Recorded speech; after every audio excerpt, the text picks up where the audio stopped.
My name is Neil Mackay, and I'm the host of The Future of Workplace. This is a video content series that is aiming to feature companies that are pivoting early, #back to office solutions.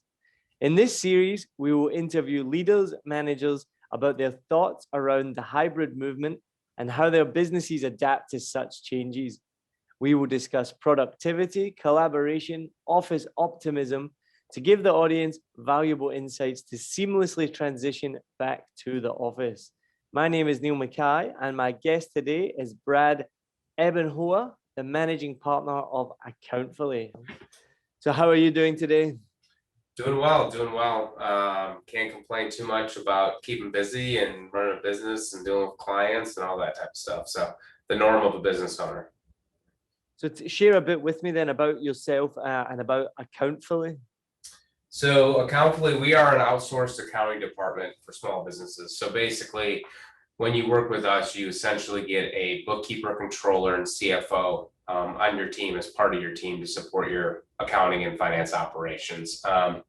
We're nearly a team of almost 50 people now. We've been around for 9.5 years. My wife and I launched the company, owned the company, and basically we're headquartered in Charleston, South Carolina, have a second office in Nashville, Tennessee, and we have clients all across the nation. Everything we do is cloud-based and kind of remote-based with our clients as well. And we've been growing our business ever since we launched 9 years ago.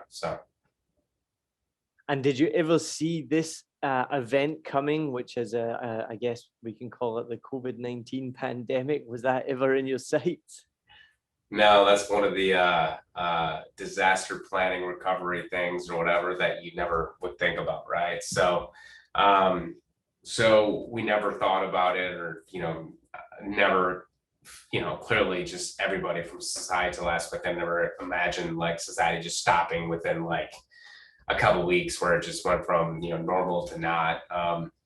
So there's a lot of different changes and tweaks we had to do, but luckily for our end, in terms of how we operate our business using cloud-based apps, both internally with how we communicate with our team and externally with our clients, that like literally our day-to-day operations to our clients, to our team, really didn't change one bit. It was just more of like people working from home and not having that overall collaboration, face-to-face collaboration with our team. So what were the differences then pre and post pandemic for your team? So again, I would say the differences, the service delivery to our clients is the same. I think the biggest difference that we've seen is, our overall culture got impacted, right? I think that's across everybody. Like Accountfully, we're an accounting firm. We present ourselves as kind of a modern or a fun accounting firm, right? The stereotypes of accountants are, bean counters and not fun and in the basement and things like that. We kind of like take the anti approach, right? Where we're, there's a ton of cool accountants in the world who would love, for them to work with us. So basically a big part of working at Accountfully as an accountant is is the culture in the workplace and the fun atmosphere we have here and the collaborative atmosphere, and all that type of stuff that really was impacted that, from a talent acquisition standpoint, when you sell that, and then people come in and see that culture, it's great. Then all of a sudden, a pandemic happens, everybody gets sucked at home, doesn't communicate externally, doesn't have any, social, communication with friends, family, like physical face-to-face, and then they're just doing accounting, bookkeeping all day. It becomes more of a drain, right? And so it was kind of like those things of how do you, move through this, and how do you keep people happy and engaged and motivated, but that just wasn't Accountfully. That was literally for every business in the world. So that was that. But so I think culture is the biggest thing. The overall kind of and similar to that is like employee training, employee learning and collaboration, right? Like I feel like you don't learn as well remotely. I think you learn better and you get topics together when you're face to face in a room and talking and being creative. And I think that was missed, especially for the new folks that, we hired right before COVID, or those that, because their onboarding or their learning experience after being with Accountfully for month 3 or 4 was not as good as the employees started a couple of years ago, where they're like trying to learn. And at that point, then you're a new person, you don't know everybody, maybe you're a shy person, and asking questions remotely over somebody that you don't see face to face may be a little bit of a too much for you, or a tough situation. So I would say overall, like culture, employee kind of training experience really got impacted. I don't think the clients did as well. I don't think the clients really did outside of, being, us, like maybe our work products like slightly dipped a bit just because of the societal situation that exists. But I think, that's that. And now that, we're back open, and I can already feel our offices are back open, the culture of Accountfully's really changed and really kind of got back to normal, which has been awesome. That's great to hear. It's interesting listening to the details of the challenges of the pandemic, because we obviously all know it on a surface level. We all know it's difficult, but to hear about those challenges and to see about, the company has a certain culture that has been developed from in-person interactions, and then to have that taken away. So what were some of the procedures that you put in place, or strategies that you took to keep that culture going and keep the team together and overcome some of those challenges you were facing? Yeah, I would say that, a couple things we did, we had a couple like virtual happy hours, with our team during like quarantine or things like that. We're headquartered here in the Southeast, United States, South Carolina, Tennessee. So we weren't, our states or locations weren't like shut down for like a crazy amount of time. So, like from just a pure like quarantine or shutdown perspective, you're talking a month and a half, couple months in those states. And so when that happened, after that got done, we basically like reopened our offices, in let's say June, July of last year, and said, hey, offices are open and you can come. Nobody's forced to come, but you can come to the office, work from the office if you're comfortable with it. Because a lot of people are like, I need to get out of my house. I need, I have kids and things like that. So, we've been slowly kind of coming back and forth like that. And then towards like, fall timeframe, we had like our first like happy hour at our office here in Charleston, and had some things in Nashville. So kind of like, and everybody has their own little different risk factor of how they operate or whatever. And some people came back, some people weren't comfortable. That was fine. It was just kind of like one of those things of like, hey, can we slowly move back to some normal society here and get back engaged in a social manner? So I would say we did that.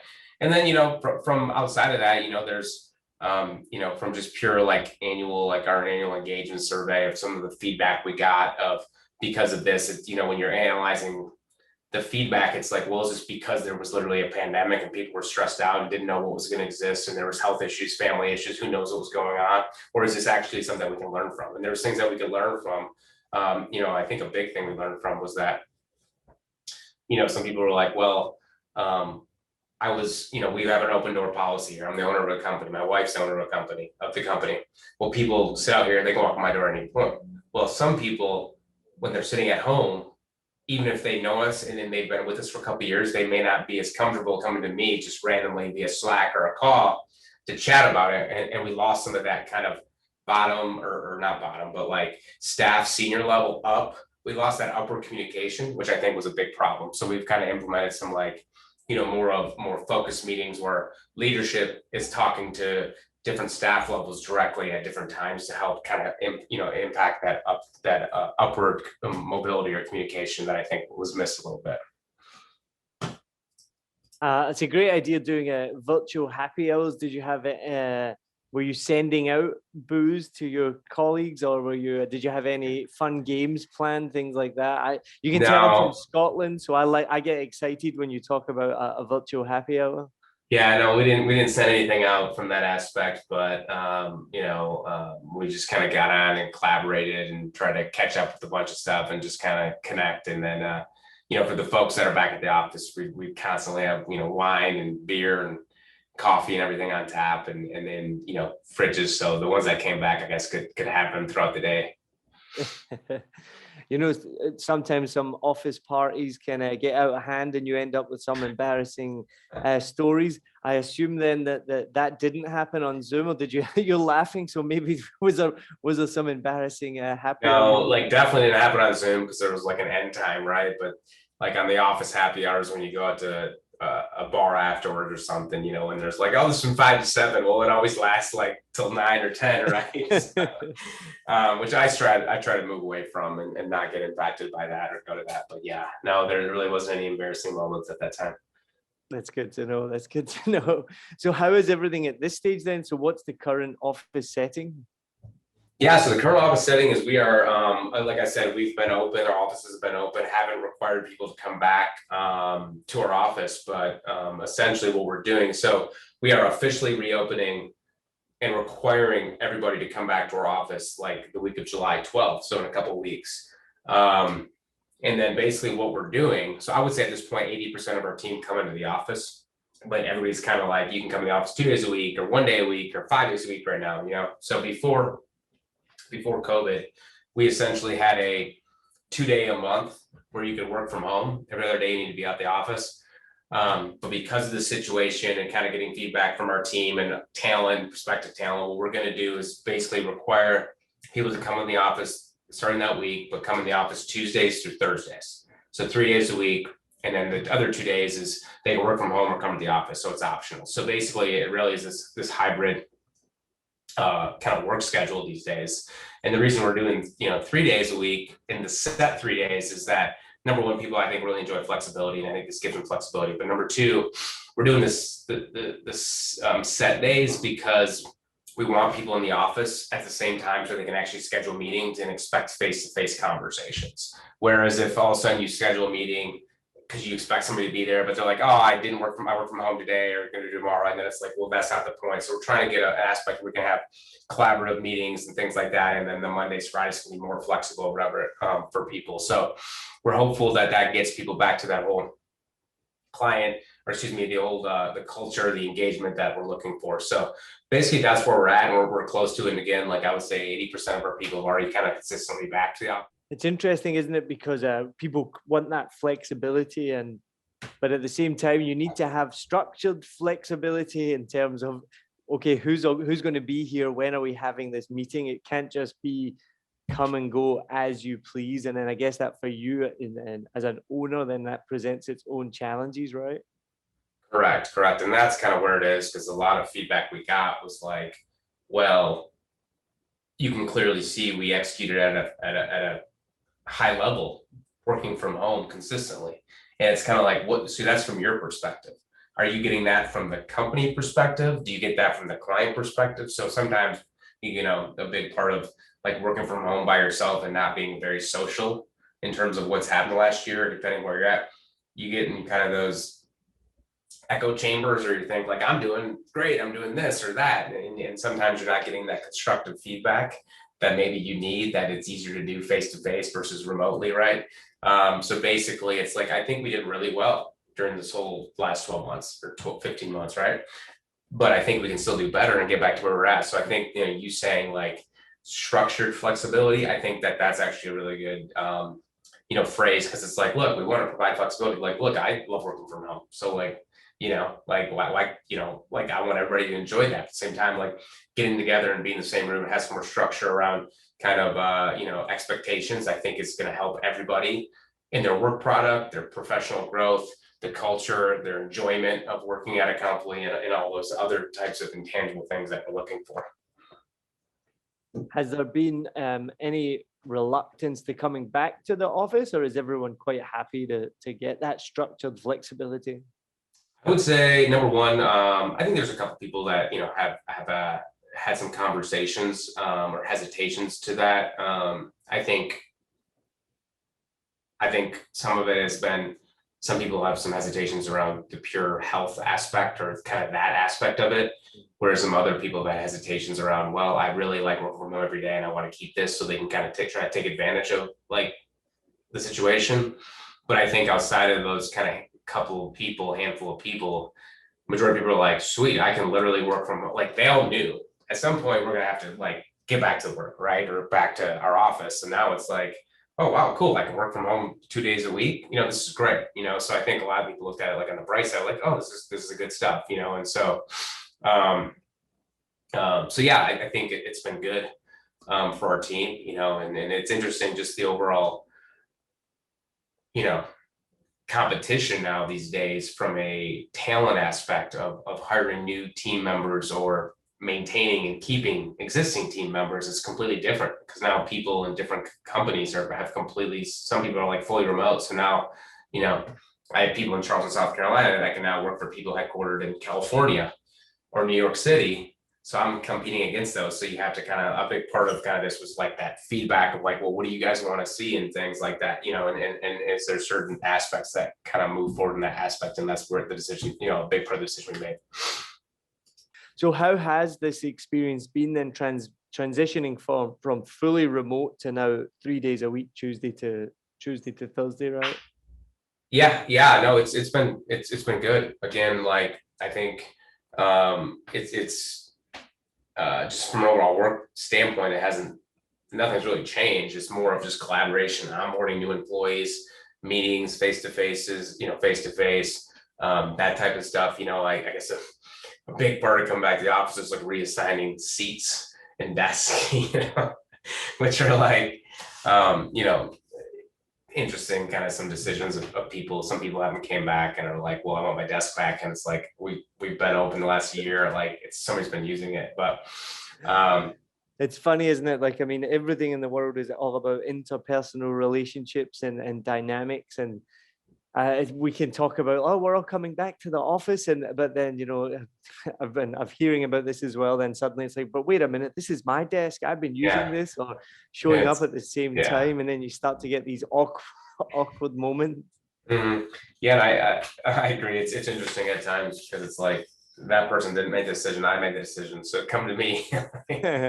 So you were obviously already. It wasn't a brand new concept to Accountfully to have this kind of structure, but what have been some of the challenges you've faced when you're now moving to the hybrid type of work in terms of things like human resources and communication and office management?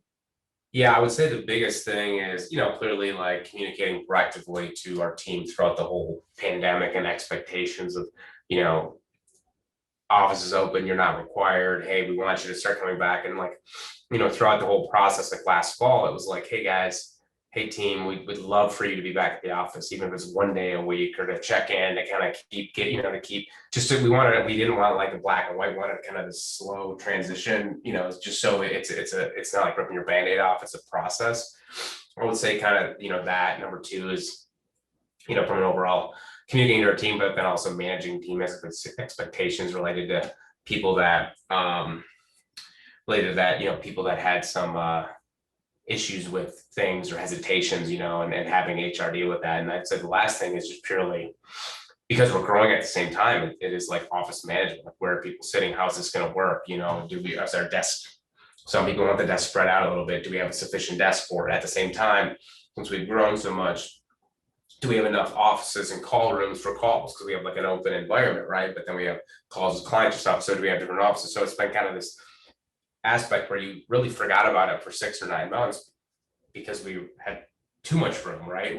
Nobody was here, and you're paying this rent payments each month, and one person's here, and it's like, man, this sucks. But then all of a sudden it's the flip now of like, okay, how can we manage this, and can we make this work? So like the whole 3 day a week situation is great. At the same time, like we may have like a ton of people here where the call rooms or something don't work out well, and we may have to tweak something, or maybe tweak like more of a different schedule for people to come in, where like some people are Monday, Tuesday, Thursday. So for that to happen, we'll have to play and see how that goes. But I think that's been the biggest thing, outside of just overall consistent communications, expectation management, and just kind of that interpersonal stuff that you're chatting about, just kind of keeping people engaged with what's going on.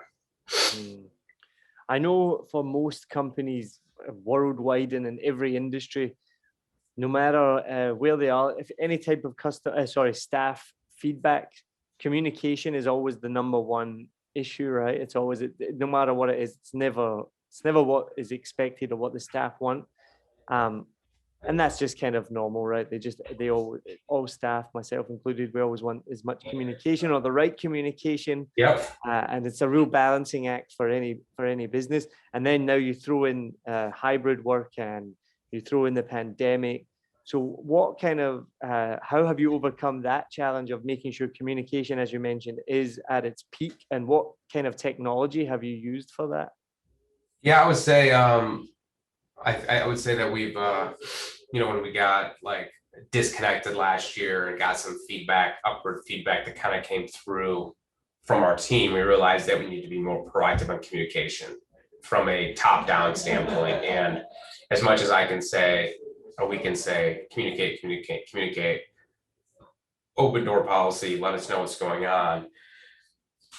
A lot of people aren't proactive in that in that aspect. They want you to ask them how they're doing, and then that'll open up them to the 10 questions or the 2 questions that are bugging them. So that's kind of like, how can we open up those lines of communication more proactively, right? So we basically have implemented some just kind of, quarterly meetings directly with the staff accountants, directly with the senior accountants, with my wife, who's like a business owner right here, right? To then say, what are your guys' pain points? What's the problem? Are you guys having issues with other staff classes in terms of our workflow or our engagement, or our support processes? So we're trying to say, hey, we're giving you more communication. Come to us with what's your problem or things that we need to improve, and let's do it. So it's kind of, I think that's a big part of it to kind of keep that going. And I think outside of that, promoting to our manager team who have direct reports, right, of proactively communicating. We've always done quarterly check-ins, but like checking in, weekly, hey, what's going on? Hey, let's go out for a drink, or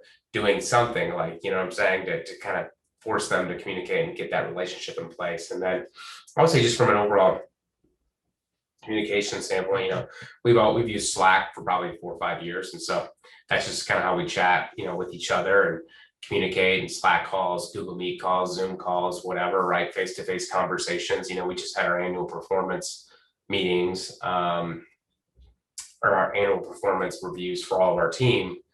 And basically we wanted everybody that could be like to come in the office for the face-to-face conversation to kind of get that feedback straight, have a good professional meeting and stuff like that. So like, you can see kind of we're moving that direction, but I think, leveraging Slack and kind of, handling those items, having kind of meetings, having breakout groups for specific tasks. We've launched like a culture task force, or whatever you call that, or like fun task force or whatever, that's going to kind of keep us going forward with like, monthly fun things like that. We're actually, I just remember this, we typically did like annual company, parties or whatever on like December, Christmas timeframe, where we'd fly everybody into Charleston and do like, a company meeting and go out to dinner and things like that. We're actually going to do that like in September now, where basically, and we've scheduled it where everybody's going to come to Charleston. We're going to have with a company breakouts and engagement and having fun and culture fit, but then also go out. So we're also looking forward to that, to kind of get everybody back engaged in that. So that'll be here before you know it, since it's literally July's tomorrow, I guess. So yeah, it is.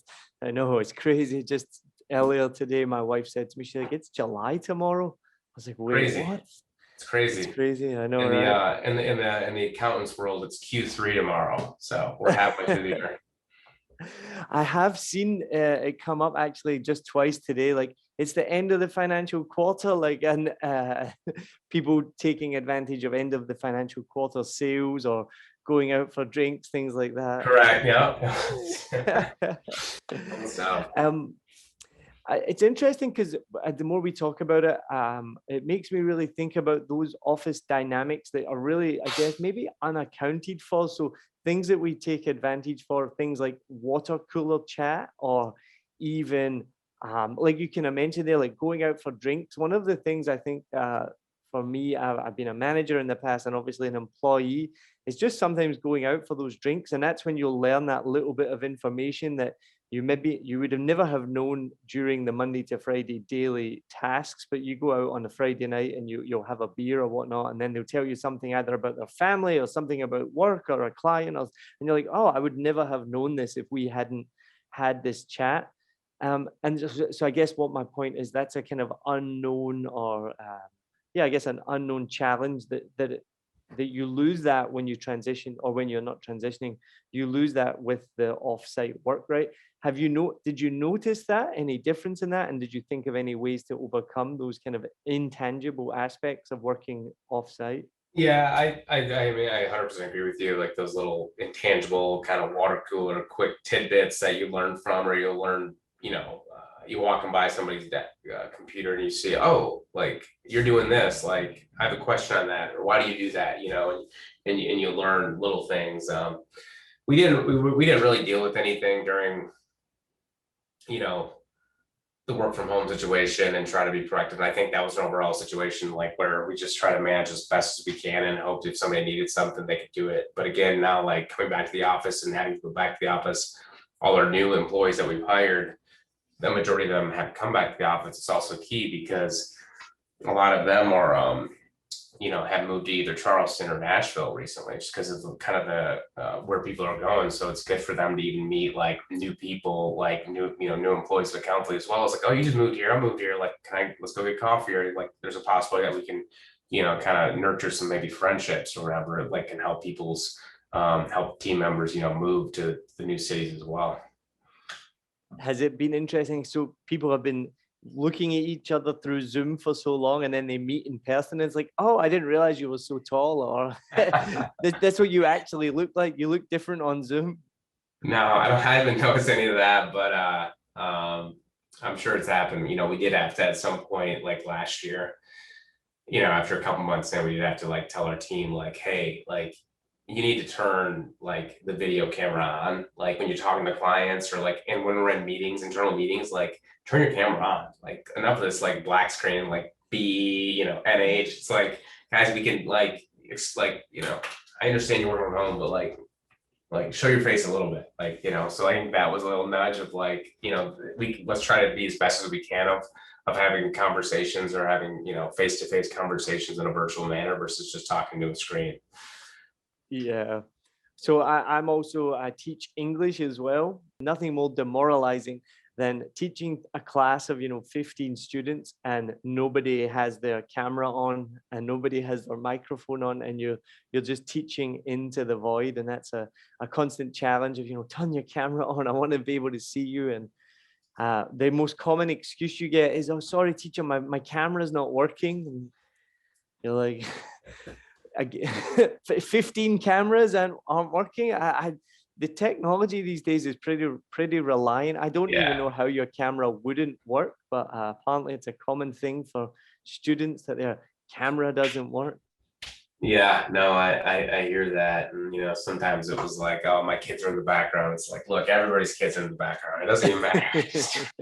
Turn it on. So it was kind of getting that nudge out to folks. But yeah, no, it's been fascinating. I mean, I think it's an overall understanding of just like, how important, just from a life standpoint, is just like face to face. Like, we are like relationship beings. We need to have that relationship to really feel fulfilled from a emotional, physical, spiritual standpoint. And it's just like, when you're just looking at computer screens all day, it's just hard, and you're not like as happy, I think, just, from that aspect. So seeing people and walking around and shaking hands, I feel like you can just feel people getting happier again. Yeah, you definitely need that interaction, right? For me, so I have a dog, and sometimes my dog, who sleeps most of the time when I'm in a Zoom meeting, will then decide to want to play and bark and shout and yell. And it's like, really, do you have to do this at this point? Or they get the squeaky toy out, is the worst. And then it's like, come on. But sometimes you just get the dog, bring her on the Zoom meeting, and then everyone is, happy and excited. And so sometimes you just need to be like, look, this is the situation. The kids are running about, or the dog's running about. Exactly.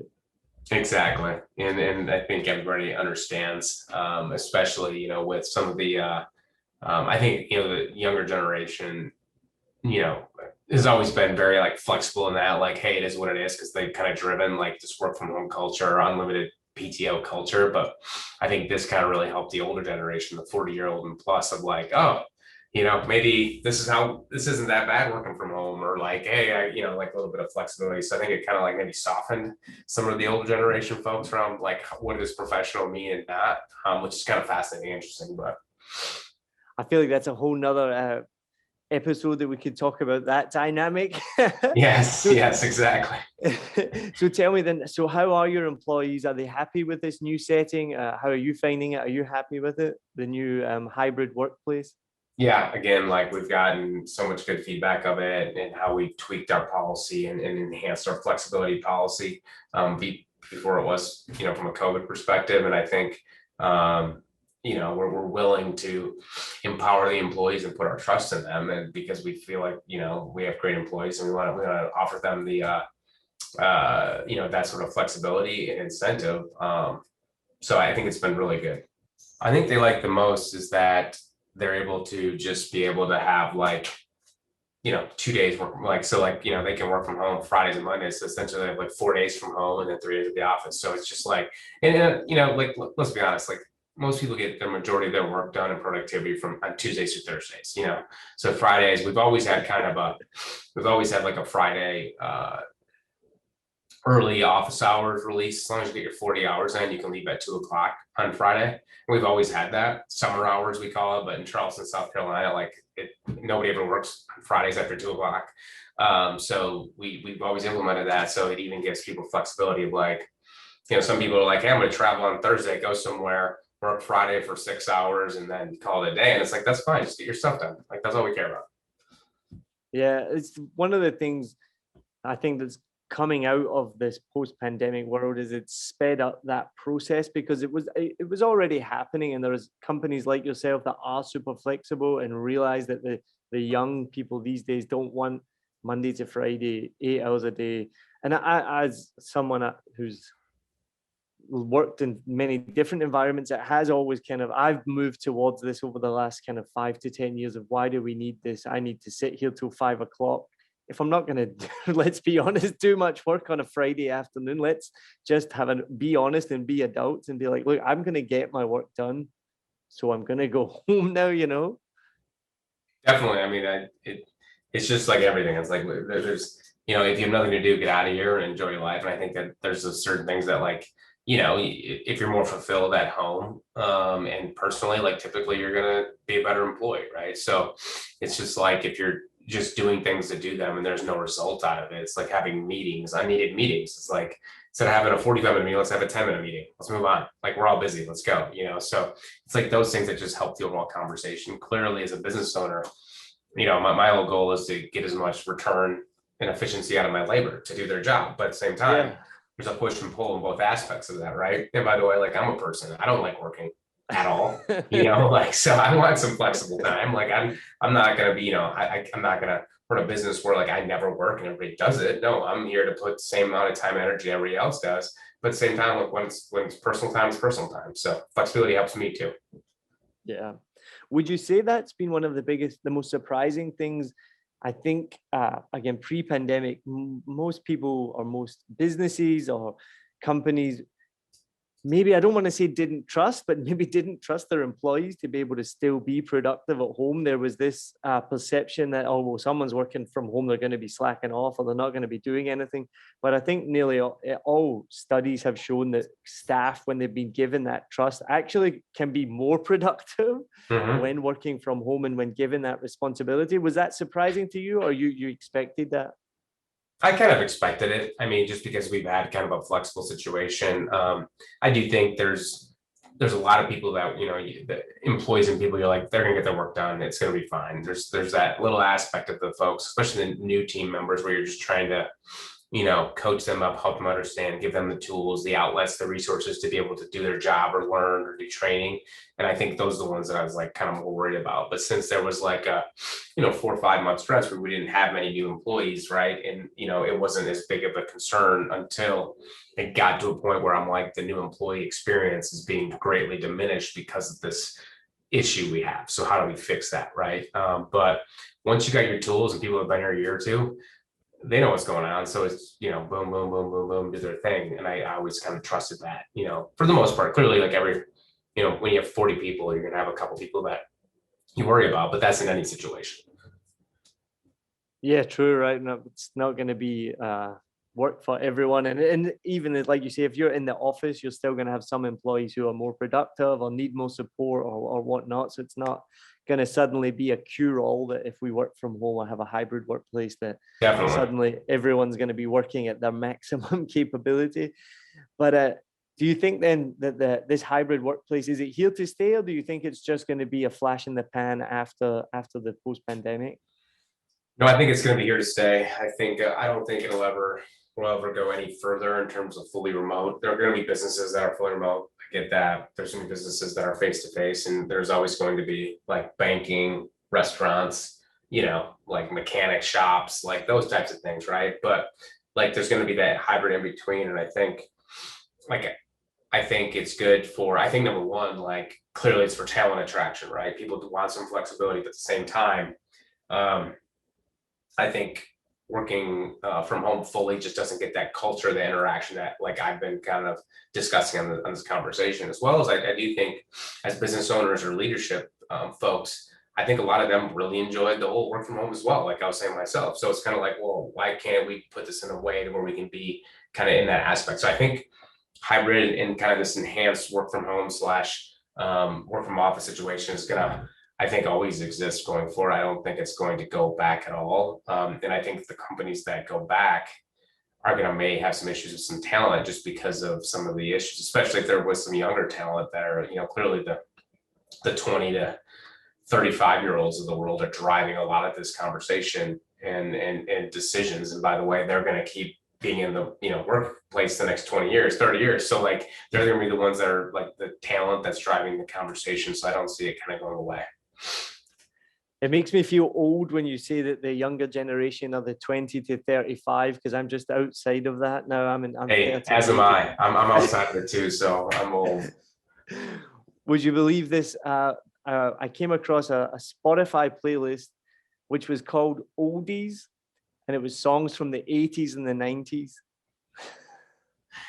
If you call that, like, nobody in our generation understands what really oldies are, right? Like, come on. Yeah, to me, it's like music from the 50s and 60s. But if you're in your 20s or even in your teens, then the 80s and 90s is definitely oldies, which makes me feel very, very old. I would agree, Neil. Crazy. So for anyone listening, watching this, do you have any advice for them who are thinking about or in the process of welcoming their employees back to the office, whether it's a hybrid model or not? Yeah, I would think at the end of the day, I think, getting as much feedback as possible from everybody is always good, right? I think, there's that fine line of getting feedback and actually doing something with that feedback. By that meaning, like, what are you gonna do with it? Are you gonna just absorb it, make a decision based on it, or listen to it? Like, clearly get constructive feedback, figure out what it is, before you make a plan. Be as open to kind of any situation, depending upon where you're at and what your team wants. But at the end of the day, I think the biggest thing is just communication, why you're doing it, what the plan is, and go ahead and execute. And then if there's other feedback conversations that come back, then deal with them one-on-one and just explain why we're doing things. And then at the end of the day, I think we're making, I think so. Some of the stuff that we're doing is we're making like this too big of a deal. Whereas like, guys, last February, you never would have envisioned this. Like, we literally interacted daily. Like, this is part of life. Like, this is like, so like, why is this a huge deal? We should be glad to do this. Like, let's get back and do and execute, and just kind of communicate accordingly to them. Again, you have to get feedback from everybody. It's just part of the deal. But deal with that, and then after that, just continually reassess, see how it goes. Like, take it day by day. Take it, we'll see how it goes the next 30 days, the next 60 days, the next 90 days, and maybe you have to adjust your policy or whatever. Maybe. And so don't say this is going to be the same way for the next 2 years. Well, I think just having a continued dynamic policy decision-making process is probably the best for everybody. Yeah, that's a really good point, and it kind of almost answers my final question I was going to ask you. Was so obviously, like, this pandemic has been a black swan event, right? Like a once in a lifetime almost event that, well, I could almost say that nobody foresaw coming, but there's probably lots of people around the world that foresaw this coming, but in generally, we didn't realize it was going to change, it was going to come along, and it's completely reshaped this work environment. Like you just mentioned, what we thought was normal in February last year is completely changed. And my question was going to be, so how would you prepare for these kind of changes in the future? But I feel like I liked your answer there, is just having that dynamic policy. Would you then agree that it's going to be really difficult for companies to set kind of those structures or policies and think that those will be in place for 2 years, 5 years, 10 years, or maybe even 2 months, because what happens if another black swan event comes along? So I guess my question is, how would you prepare even further for more such events in the future? I think clearly this like opens up your perspective to possibilities of situation that can exist. So clearly, I think I don't think you can plan for anything like this. I think you'd waste stress and anxiety and time to do this. I think number one, what you need to do is probably just make sure your team and your company set up for essentially remote work, like we've been doing. So now make sure you have the technology, the systems, be proactive in all this, change your workflows, your templates, your systems, your clients, your team. Just make sure that's all in place. Because again, I'm assuming that all happened in the last 12 to 15 months. So number one is that. Number two is just, I don't think you should overcomplicate the strategy. Like, don't overthink it. It is what it was. I mean, I'm 38, so that happened 1 year of my life. My parents are 65, but that's happened 1 year of their life, so it is what it is. And then just don't overcomplicate the strategy, the decisions. Don't over communicate or communicate too much. I mean that, but like you want to communicate maybe why you're doing things, but don't do it in one bullet point. Don't do it in 85 bullet points. Just kind of keep things as simple as you can. I think helps communication and black and white to your team members. And then because you just don't want confusion and all this stuff. And then I think at the end of the day, like just continuously be dynamic and open to what's going on. And at that point, change. I mean, we're a team of 50 now. I mean, corporations that are thousands of people, it's a different conversation around policies and structure and teams and divisions and yada, yada. So it's a little different aspect from a small business standpoint. Like it's easy to manage, you can always be much more agile. I can't be as agile now as I was when I was 15 employees, but again, you can be agile. And then you just take it day by day and figure it out. Awesome. And so last question, I guess, is what technologies have you adapted then to help that transition back into the hybrid workplace and working and welcoming people back into the office? Yeah, I would just say, the technologies, like the SaaS technologies we have, outside of that, to kind of come back on this autonomous thing, like we've always had autonomous, desk and standing desk. So a big part of coming back is also giving a like nice, comfortable work environment, comfortable work desk. I feel like some of our team members probably working from home with like one screen, not two screens, maybe at this weird desk with or a dining room table with a uncomfortable chair. So maybe at a minimum, we'll enjoy coming back. Who knows? I know some of our employees have been like in a closet the last year, like their meetings, or like they got rid of their closet to get them away from their kids. So I would just say that's that. And then, as we grow. I'm laughing because I'm sitting at the dining room table in an uncomfortable chair at the moment. There you go, exactly. So maybe it'll be good to come back and be able to stand up. I mean, I'm standing up right now at my desk, but maybe like, I can sit down and stand up too. I feel good.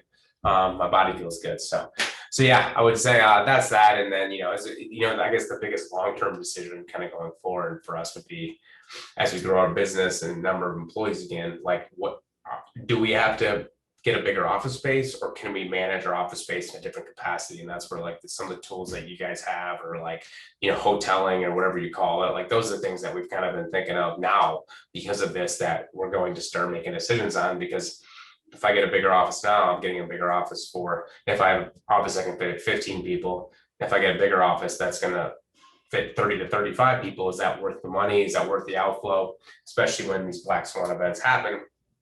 If they happen again, then again, I'm paying the same amount of money on my lease and I'm using 10% of it. So like, I think that's the biggest probably consciousness and awareness going forward to making those decisions, because those things are long-term commitments. And do you really need that if we have great technology like what you guys are doing and what other companies out there in the world are doing? Have you had any employees come back to the office and be like, do you know what? I really enjoyed working in the closet. Can I keep working in the closet? I love that. We do have a couple like small call rooms, which would be interesting. If somebody's like, can I just sit in here? And like, I like just sitting in the corner. So we'll see how that goes. But yeah, these are unexpected events coming up. Well, look, this has been awesome chatting with you, Brad. It's been really interesting to hear how your whole process is going. It's heartening to hear that people are adapting and changing and being able to, like life in general, we never know what's going to get thrown at us, right? And then this has been one of the biggest, most unexpected events ever. But I think it's amazing just to see that we all just be like, okay, this is what's happening. This is how we deal with it. And this is how we move on. So I'm glad to see that Accountfully is doing well, and that you're managing and changing and adapting. So that's awesome to hear.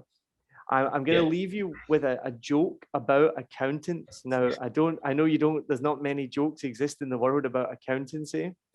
And this is a nuanced joke that I was told by an accountant, okay? What's the difference between an accountant and an actuary? Personality. There you go. See, this is the type of stuff that I try to empower, the culture at Accountfully. Only accountants laugh at that joke. Nobody else gets it. It's hilarious. So I'll let you use that.